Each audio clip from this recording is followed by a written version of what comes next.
Okay, number 5, it says we want to use special right triangles to find the coordinate of the point where their terminal side and the given angle intersect the unit circle. So we want to know for 2 pi over 3 radians. Okay, so first thing I would do is convert this to degrees to see where we are at on the unit circle. So I'm going to do 2 pi over 3 times, now this is radians, so I want my radians to cancel, so I'm going to put my radian unit of pi on the denominator and my degrees in the numerator so that I end up with the degree. Notice the pi's will cancel out. We can do 2 times 180, which is 360 divided by 3. That ends up being 120 degrees. So 2 pi over 3 radians is 120 degrees. So let's graph that on this unit circle.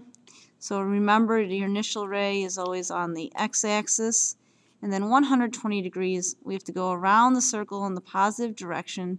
There's 90, so then we can do 120 minus 90 to see how far past this 90-degree angle we need to go. And since 120 minus 90 is 30 degrees, this is going to be a 30-degree angle past the 90. So if this is 30, this angle right here is going to be 60 because the two have to add up to 90. So now once I get my angle in the right placement, I need to drop down a horizontal, or a vertical, sorry, to make your right triangle. So here's your 90-degree angle, here's your 30 or 60-degree angle, so this angle up here is 30. So to get the exact coordinates, which is of this point right here, okay, we need to use the 30, 60, 90 right triangle ratio. And if you can remember from geometry, across from the 30-degree angle is our short side, and that we'll call x, and across from 60 is going to be whatever that side is times radical 3, and so our hypotenuse is 1 because on a unit circle the radius is 1, so that's 1. So we can get these sides by and this is, I'm sorry, this is 2x if we're doing the ratios. So if this is 2x and it's equal to 1, we can solve for this side, the short side, by dividing by 2. So this side is 1/2, and this side over here is going to be whatever x was, which is 1/2 times radical 3. So this is 1/2 radical 3, which we can simplify into the expression of radical 3 over 2. So across from the 60-degree angle is the length of radical 3 over 2, and across from 30 is 1/2.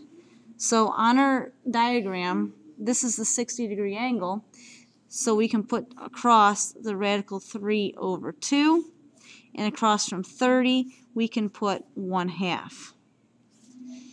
So when we write coordinates, notice we're in the second quadrant and the x coordinate is always negative. So we go to the left 1/2, which is negative 1/2, and we go up, which is a positive value. So this y value is going to be positive radical 3 over 2. So our answer for the exact coordinates of this coordinate is negative 1/2 radical 3 over 2. Okay, in number 6, we want to identify the amplitude, period, and number of cycles in the interval from 0 to 2 pi for each function.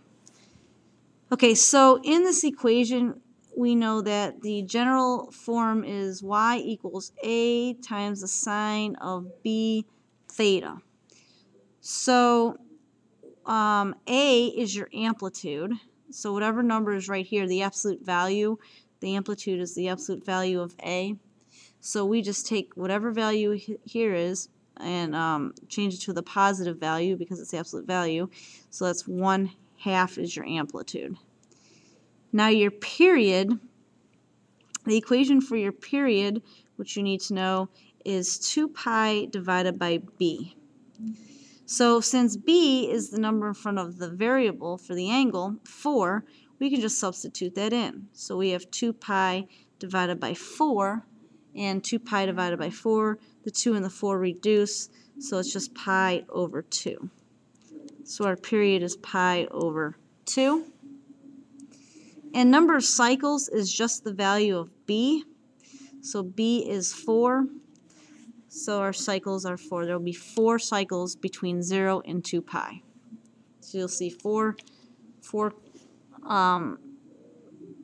the 5 points of the sine graph in the period between, or in the length between 0 and 2 pi. Okay, same thing over here. The amplitude in this case is the absolute value of a. A is -5, so the absolute value of -5 is 5. So our amplitude is 5. The period, again, is 2 pi divided by b. So we can substitute b. b in this case is 1/2. Now, if you remembered, you have to, when you have fractions, you need to multiply by the reciprocal. So we're going to take 2 pi and multiply by the reciprocal of 1/2. The reciprocal of 1/2 is 2, so we'll end up getting 4 pi. So the period in this case is 4 pi. And again, the cycles is just b, and our value for b is 1/2. We are only going to see a half of the graph, of the cosine graph between 0 and 2 pi.